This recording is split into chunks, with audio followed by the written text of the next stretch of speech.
Cherry, ഇപ്പോൾ American embassy, പാകിസ്ഥാനിലെ American embassy അവരുടെ നയതന്ത്ര ഉദ്യോഗസ്ഥർക്കും അമേരിക്കൻ പൗരന്മാർക്കും നിർദ്ദേശം നൽകിയിരിക്കുന്നു. ഈ ഡ്രോൺ സ്ഫോടനങ്ങളുടെയും അല്ലെങ്കിൽ ഇത്തരത്തിലുള്ള ആക്രമണങ്ങളുടെയും ഒക്കെ പശ്ചാത്തലത്തിൽ ലാഹോറിലും പരിസരത്തുമുള്ള മൂവ്മെന്റ് അവർ പുറത്തേക്ക് പോകുന്നതോ ഒക്കെ നിയന്ത്രിച്ചുകൊണ്ട് അല്ലെങ്കിൽ അത് നിരോധിച്ചുകൊണ്ടുള്ള ഒരു ഉത്തരവ് പുറത്തിറക്കിയിരിക്കുന്നു.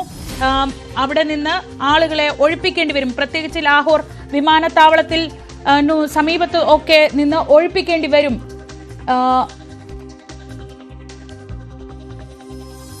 എന്നുകൂടി നിർദ്ദേശം നൽകുന്നുണ്ട്. എന്തായാലും ഏറ്റവും പ്രധാനപ്പെട്ട വിവരങ്ങൾ ഇതൊക്കെയാണ്.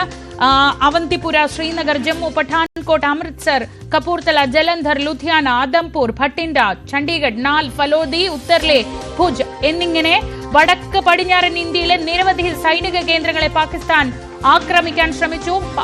ഈ 15 കേന്ദ്രങ്ങൾ ലക്ഷ്യമാക്കി അവിടെ നിന്ന് മിസൈലുകൾ പുറപ്പെട്ടു. ആ മിസൈലുകൾ ലക്ഷ്യം തൊടും മുമ്പ് ഭൂമിയിലെത്തും മുൻപ് തന്നെ ഇന്ത്യയുടെ സുദർശൻ ചക്ര എന്ന് പറയുന്ന മിസൈൽ സംവിധാനം ഉപയോഗിച്ച് അവയെ പ്രതിരോധിച്ചു.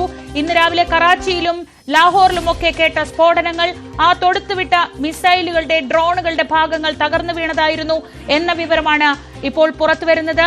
അത് മാത്രമല്ല, പാകിസ്ഥാന്റെ വ്യോമ പ്രതിരോധ സംവിധാനം, ആ വ്യോമ പ്രതിരോധ സംവിധാനത്തെ തകർത്തെറിഞ്ഞിരിക്കുകയാണ് ഇന്ത്യൻ സൈനിക ശക്തി എന്ന വിവരമാണ് ഇപ്പോൾ പുറത്തുവരുന്നത്.